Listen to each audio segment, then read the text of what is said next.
All right, guys, video response, 5 minutes to war. Call out to Prep, Texas. We are piggybacking off the video he just made, tagged us in. So you're going out the door and all hell's broken loose. You're defending the house, the neighborhood, the country for the first 5 minutes. So what am I going to carry? This is after doing police work 20 years, taking a ton of training, the SWAT stuff, sniper school, everything, tactical training from everybody at this point. Doesn't look like a lot of stuff, but again, the ADD can take over sometimes, so you want to get all the gear and get into, as much stuff as possible. But I think, looking at what you're going to most likely have on clothing-wise, I got some 511 pants here, olive green, 511 tactical shirt also, a button-up plaid for, thin. It's like a warm summer shirt, very comfortable and durable. As far as the weapon there, front and center, Glock 19, obviously, threaded barrel. And here, this got a lot of different gear I'll be making in up-and-coming videos. I think this particular chest rig is just a Condor chest rig I'd had. It's actually surprisingly durable on there. I went back and forth on the actual ammo count I would be going out the door with something like this, but generally you want a minimum, obviously of about 3 mags. I mean, you're already up to 90 rounds there, so that's quite a bit actually if you're firing like you should be and not spraying and doing some Hollywood full auto thing. But after thinking about it over and over again, and sometimes changing things up, I had actually went the 6 mag route. And so that is quite a bit of ammo. If you're using that up, then something's going wrong or you're about to be killed anyways. So this is quite a bit of rounds if you're firing when you're actually having a target. Here they have an IFAK kit full of all kinds of medical supplies. That's kind of on the heftier side. Can get into the contents of that in the next video. For canteen wise, I have different hydration things in that, but we're talking again what I'm grabbing and what I can go out the door with, or 3 in the morning. I'm not going to be wearing all kinds of backpacks and tactical gear. It's just not going to happen. Here is actually an escape and evasion pack with this small pack here, bleach drops, fire starter, everything that I need to survive is actually in this small bag. I can also rip that away from the rest of this. If I lose everything else, lose the weapon, lose everything, I can take this, start over on this, and hopefully fight my way back.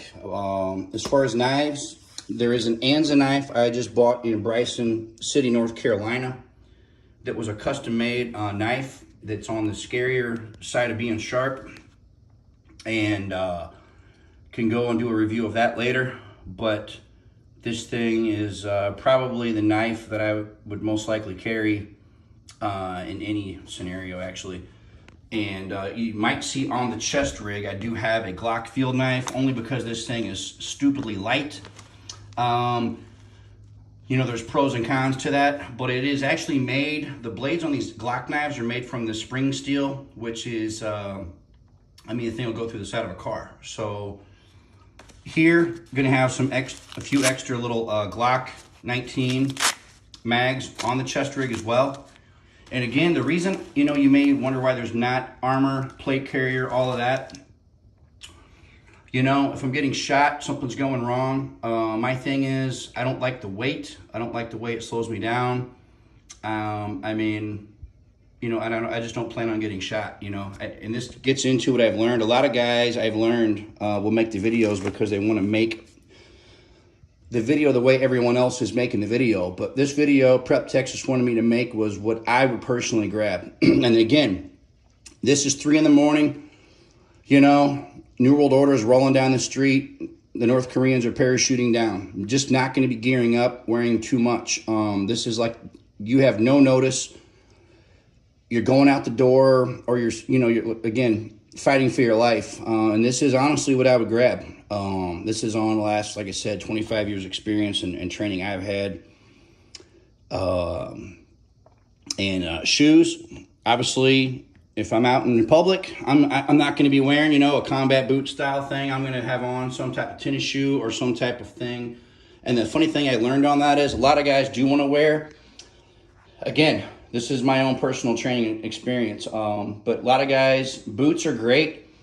And there's some lightweight, great tactical boots. I actually learned from a lot of the guys, and a lot of special ops guys actually, you know, will wear a tennis shoe because of the lightweight, the mobility it gives you. So, you know, and I may be running for my life, you know. I mean, if things don't go the way I planned, then, you know. So you need to think about those weights, the way that adds up.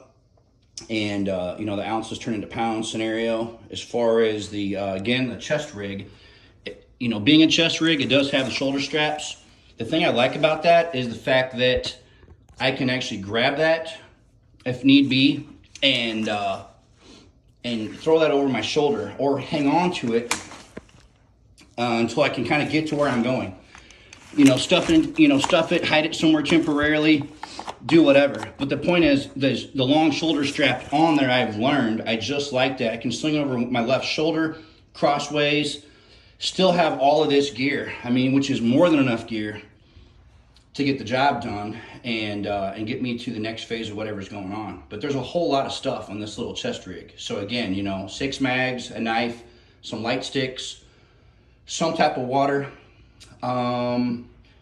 Maybe a power bar or something in there somewhere, but you know, escape and evasion contents here, and IFAK here. As far as the weapon, just a standard M4, custom made one. I shouldn't say standard, I guess. It's not the off the shelf. This was a professional built. It's got the light trigger, maybe a Geissele, silencer co hybrid suppressor. 10.5 inch Midwestern Industry rail, you know, EOTech collapsible stock, and sling. Looks like it is, always forget the name of this thing, made in the USA, which is important. And it looks like this is a S2 Delta, which is actually an amazing sling, stupidly durable, and you can do, well, you can mount it however. I've got it this way.